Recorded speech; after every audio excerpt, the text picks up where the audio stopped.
ಈ ವಂದೇ ಮಾತರಂ ಗೀತೆ ರಚನೆ ಆಗಿ 150 ವರ್ಷ ಆಯ್ತು. ಈ ಗೀತೆ ಯಾವ ಕಾದಂಬರಿಯಲ್ಲಿ ಬಂದಿದೆ ಅಂತ ಯಾರಿಗಾದ್ರೂ ಗೊತ್ತಿದೆಯಾ?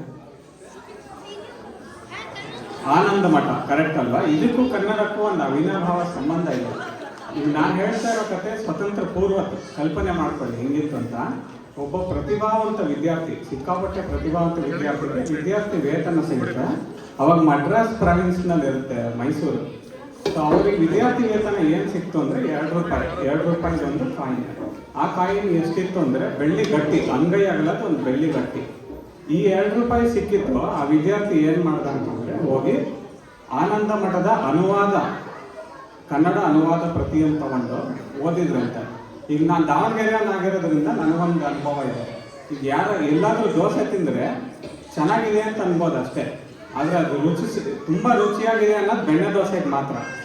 ಯಾಕೆಂದರೆ ಅದು ಒರಿಜಿನಲ್ ಅಲ್ವಾ? ಅದೇ ಥರ ಇವ್ರು ಕನ್ನಡದ ಪುಸ್ತಕ ಓದಿದ್ರು ಅದು ಒರಿಜಿನಲ್ ಅಂತ ಅನಿಸ್ಲಿಲ್ಲ. ಅದಕ್ಕೆ ಅವರು ಬಂಗಾಳಕ್ಕೆ ಹೋದರು. ಈ ವಿದ್ಯಾರ್ಥಿ ಇದ್ರ ಬಗ್ಗೆ ಹೆಚ್ಚಿಗೆ ತಿಳ್ಕೊಳ್ಳೋಕ್ಕೆ ಅಂತ ಬಂಗಾಳಕ್ಕೆ ಹೋಗಿ ಬಂಗಾಳಿ ಕಲಿತು, ಅದಾದಮೇಲೆ ಆನಂದ ಮಠ ಓದಿ ಬಂಕಿಂಚಂದ್ರ ಚಟರ್ಜಿಗಳ ಬಗ್ಗೆ ಹೆಚ್ಚಾಗಿ ತಿಳ್ಕೊಂಡು, ಅಲ್ಲಿ ರವೀಂದ್ರನಾಥ್ ಟ್ಯಾಗೋರ್ ಅಂಥವ್ರ ಜೊತೆ ಎಲ್ಲ ಚರ್ಚೆ ಮಾಡಿ ಬಂಕಿಮಚಂದ್ರ ಅಂತ ಒಂದು ಕೃತಿ ಬರೆದರು.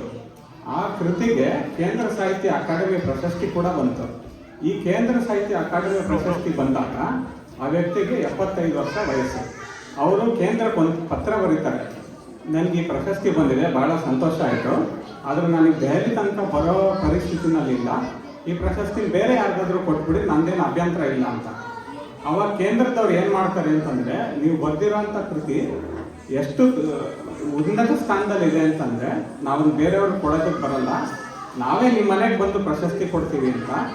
ಭಾರತದ ಇತಿಹಾಸದಲ್ಲಿ ಕೇಂದ್ರ ಸಾಹಿತ್ಯ ಅಕಾಡೆಮಿಯವರು ಮನೆ ಬಾಗಿಲಿಗೆ ಬಂದು ಮನೆ ಅಂಗಳದಲ್ಲಿ ಪ್ರಶಸ್ತಿ ಪ್ರದಾನ ಮಾಡಿದಂಥ ಏಕೈಕ ಉದಾಹರಣೆ ಈ ವ್ಯಕ್ತಿಗೆ. ಇವರು ಮೈಸೂರಿನ ಕನ್ನಡದವರು.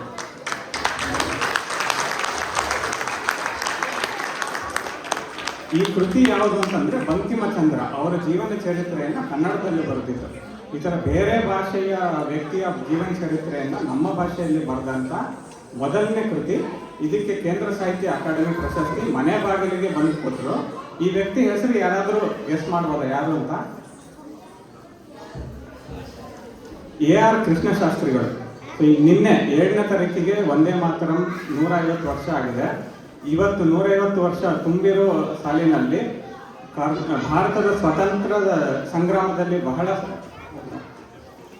ಇಂಪಾರ್ಟೆನ್ಸ್ ಅಂತ ಅಂದರೆ ಉತ್ತಮವಾದ ಕೆಲಸಗಳನ್ನು ಮಾಡಿದಂಥ AR ಕೃಷ್ಣಶಾಸ್ತ್ರಿಗಳು, ಅವರಿಂದ ಪ್ರೇರಣೆಯಾಗಿ ಸ್ವತಂತ್ರ ಸಂಗ್ರಾಮದಲ್ಲಿ ಕೂಡ ಎಷ್ಟೊಂದು ನಡೆದಿದೆ. ಸೊ ಈ ಸಮಯದಲ್ಲಿ ಅವ್ರನ್ನ ನೆನಪಿಸ್ಕೊಳ್ಳಿಕ್ಕಂತಂದರೆ ತಪ್ಪಾಗುತ್ತೆ. ಹಾಗಾಗಿ ಕನ್ನಡಿಗರು ಎಲ್ಲರೂ ಅವ್ರನ್ನ ಸ್ಮರಿಸ್ತಾ ಅವರಿಗೊಂದು ಸ್ಮರಣೆ ಸಲ್ಲಿಸಬೇಕಾಗಿ ವಿನಂತಿಸ್ತೀನಿ.